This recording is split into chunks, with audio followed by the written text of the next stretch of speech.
What are we doing every morning? We just read. What are we reading? The Bible, the Word of God. And what time is it?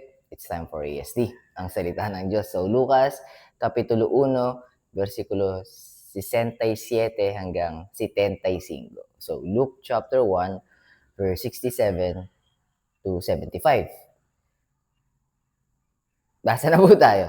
So, may title po ito, yung version na binabasa natin. Sa app na ginagamit natin, which is YouVersion, YouBible, YouVersion of the Bible.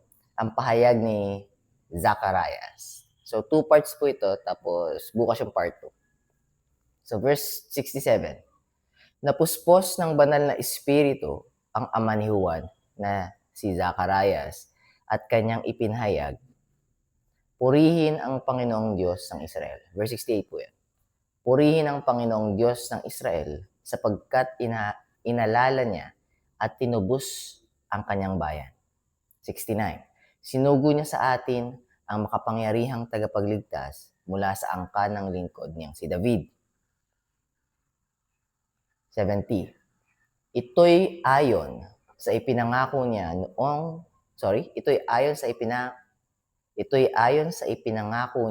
noon pang unang panahon sa pamamagitan ng kanyang mga banal na propeta. 71. Ipinangako niya na ililigtas niya tayo sa ating mga kaaway at sa lahat ng napupuot sa atin. 72. Medyo malalim yun, yung verse 71. Yung mga kaaway, ang deeper meaning para sa akin at least is the enemy, which is the devil. Because napupuot sa atin ang demonyo. Dahil inggit na inggit sa atin si Satanas dahil wala na siyang chance makapiling ang Panginoon. Dahil umiwalay nga siya sa Panginoon, sineparate niya nga yung sarili niya. Kasi gusto niya mas mataas siya sa Panginoon. So tayo, may chance tayong mag-metanoia, mag-change of mind, na sa lahat ng English version, ang ginamit na word is repentance. Pero kung sa New Testament ang pag-uusapan, or doon natin kukunin yung source, metanoia. Metano, change of mind. Hindi asking for forgiveness, change of mind. Turning away from our previous mindset, previous state, to new mindset and new state, which is the one that saved us. So, from believing ourselves to believing the one who saved us, which is God, sending God the Son taking away our sins from us, God the Son paying our sins by His life, God the Son died for our sins, and God the Son resurrected after 3 days. So those who are going to put their faith, genuine faith, in the Lord Jesus Christ as our Lord and God and one and only Savior, got saved already. Not earning salvation, but receive salvation from the one who gave it to us for free. So, change of mind. So, if you are now of God, a children of God, an adopted child of God, the one who believes and put his 100% faith and trust in our Lord Jesus Christ, we are now His friends, we are now His child, and we are the enemy of Satan. So, yung para sa akin yung tinutukoy sa 71 na enemy, hindi lang siya yung kaaway-kaaway. Because lahat naman ng nagiging na going against you is being deceived by the enemy, being driven by the enemy. So, it's not actually them, but it's actually Satan deceiving them, manipulating them, and controlling them. So, that's how I look at verse 71.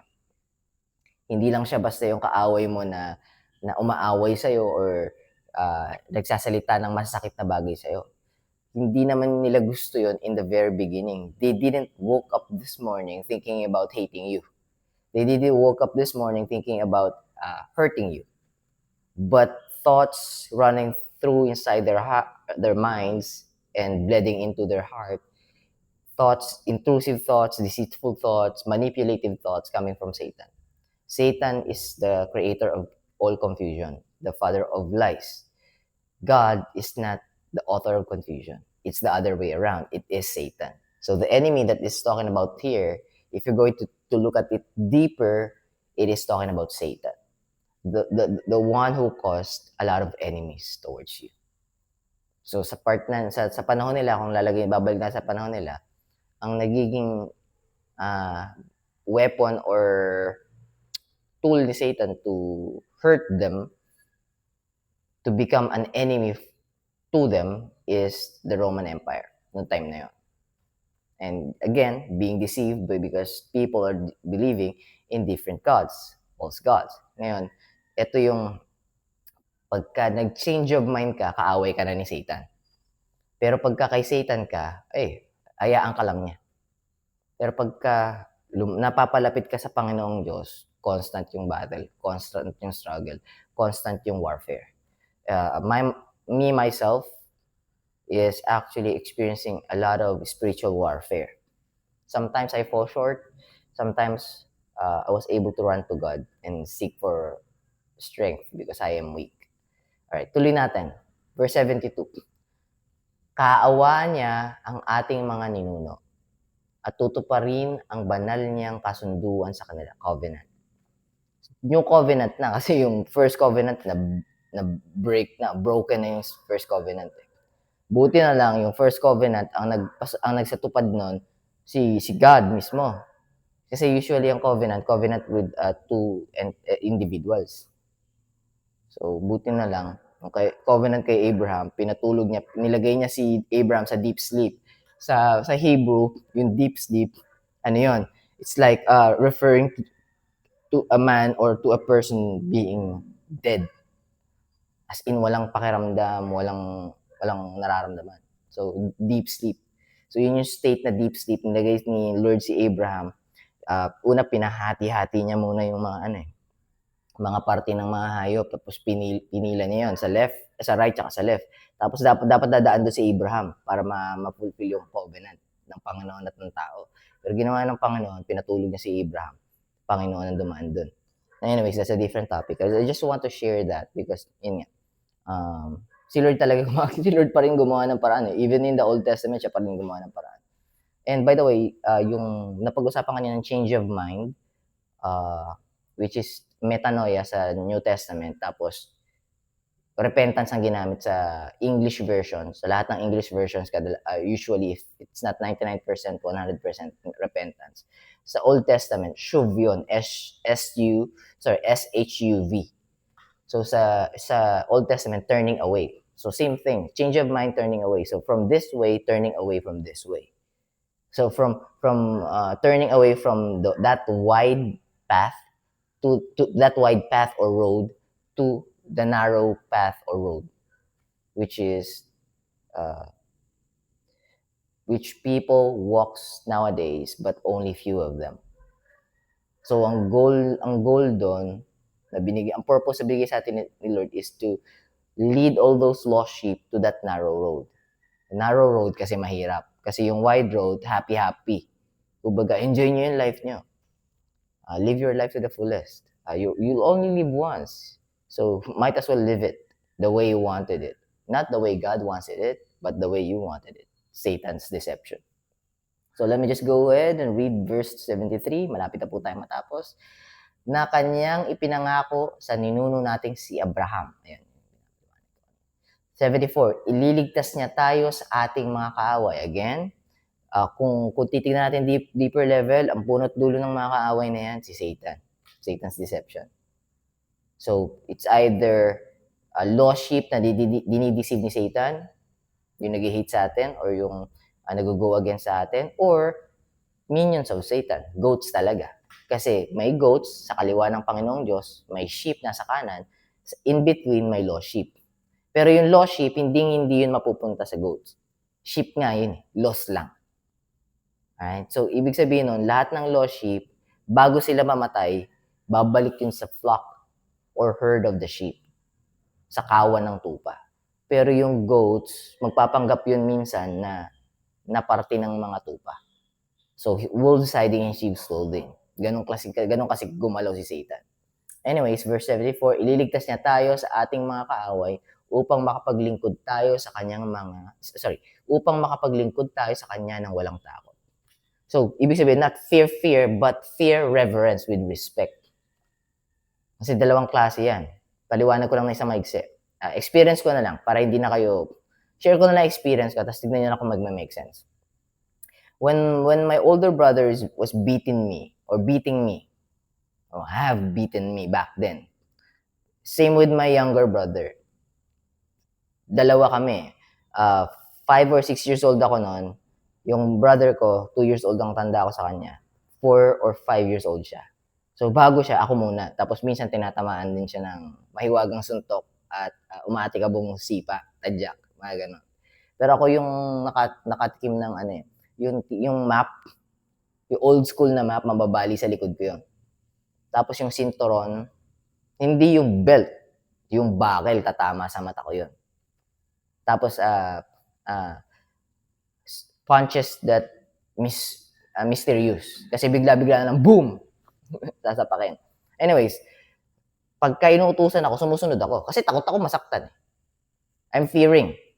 Not coming from respect, but coming from genuine fear talaga, as in fear. But as I grew older, nawawala yung fear. And nung wala na akong takot sa pain, ng physical pain, sagot-sagot na ako nun. Sagot-sagot na ako nun. Tapos hindi na ako sumusunod. So, ibig sabihin, if you're fearing, you will lose that fear and you will not obey. But if you're respecting, reverence, you're revering the one that you're obeying, hindi mawawala yun. Kasi coming from respect yun. Bakit mo ni-respect ngayon? So, magbe-bled yun sa reason why you're respecting the one that you're obeying. For myself, I'm respecting and I'm revering God and I'm loving God because He loved me first. I am not worthy. I am not deserving. I am not righteous. So, meaning I am unrighteous and I am a wretched sinner, a filthy rags in the eyes of God. But still, He gave His life for me. Who am I? Who am I? That He gave His life for me. And here's the thing. He didn't give His life for me alone. He gave His life for you as well. So when I realized that, there's no turning back. I fall short. I am not perfect. Even though the Holy Spirit is living inside of me, the Holy Spirit sees how I fall short. The Holy Spirit still convicts me every time I fall short. There are times that I felt great. There are times that it saddens me when I fall short. But the Holy Spirit will not let me go. The Holy Spirit will always convict me and lift me up. All right, it's hard, right? I know it's hard. Rely on me. Depend on me. Learn how to JB. I know it's hard. You got used to the depending and relying on your flesh and on your mind and on your heart. But keep on your mind, JB, that the heart is deceitful above all things and desperately wicked. Who can know it? God saw that the wickedness of man was great in the earth, and every imagination of the thoughts of the heart is only wicked continually, only evil continually, JB. Keep that in mind. I know that Satan is able to get through you, to your head, providing you intrusive thoughts, negative thoughts, hateful thoughts, envious thoughts. But keep in mind, surrender your thoughts. Hold your thoughts captive and surrender it into the obedience of Christ. Learn how Christ did it. He humbles himself, JB, to the point of death. Just for you, JB, and just for every lost sheep on the world. Now become a salt and light, JB, because once in your life, you were lost. But a vessel of God has been able to use by God to reach you.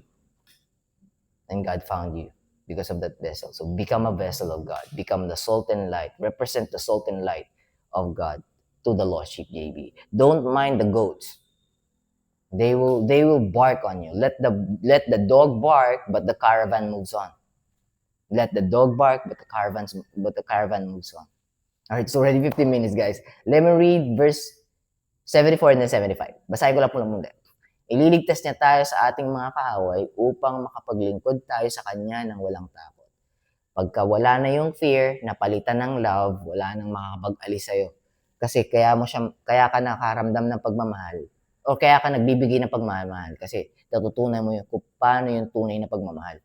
Unconditional love. So, hindi ka na ngayon maghahangad ng kapalit.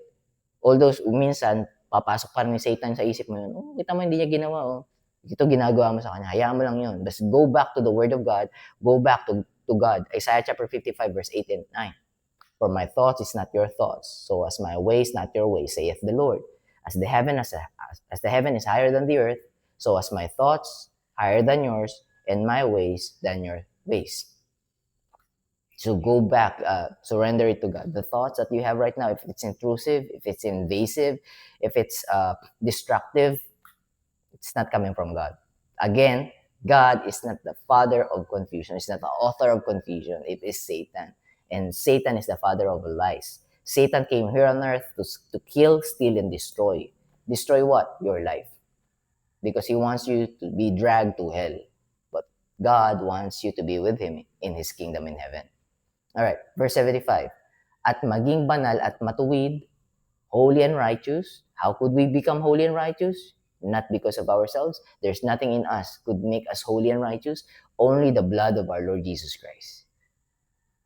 So accept the blood of our Lord Jesus Christ. Let it cover you with His blood, His holiness, perfect, and in righteousness. Then the Father sees you righteous, perfect, and holy only because of the blood of Jesus Christ. Alright. At maging banal at matuwid sa Kanyang paningin habang tayo ay nabubuhay. So, ibig sabihin po noon, mas pinipili ng Panginoong Diyos na tignan ang dugo ng anak kesa ang lahat ng bagay na ginawa mo. Kasi lahat ng bagay na ginawa mo ay lagi at patuloy magpakailanman na mababahid ng karumihan na ginawa natin. Kahit maganda ang intention mo, yung mga magandang intention mo at nagagawa mo naman, lagi yung mababahira ng dungis na ginawa natin. So sa ama, mas mabuti pa sa kanya, mas pipiliin pa niyang tignan ang dugo ng anak, which is holy, righteous, and perfect, kumpara sa pag-attempt nating maging holy, perfect, and righteous dahil alam ng ama, hindi natin magagawa kahit kailan. Kung wala ang dugo ng anak, hindi natin magagawa. Hindi tayo magiging kung wala ang dugo ng anak. Alright. Anyways, so yeah, I think that's it. 17 minutes na, napahaba ko pa rin. So, Bible study po tayo after nito. So, ganun na yung magiging format. Tapos, later this evening, pagka, may time na, Bible reading in KJV. Yung Bible reading in KJV kasi meron na kasama siyang Koine Greek word, at least 1 or 2 per verse, or 3, 4 per verse. And medyo kakain talaga siya ng oras kasi kailangan ko i-explain kung ano yung na-research or kailangan ko i-share ko ano yung na-research ko para kahit pa paano mag-make sense. So anyways, that's it for me today in ASD, sa salita ng Diyos, ang salita ng Diyos na version. And God bless you guys. Keep safe. Happy Monday. Enjoy the first weekdays of the week, and I hope you be blessed the entire week and then in your entire life as well. So keep safe. I'll be seeing you tomorrow.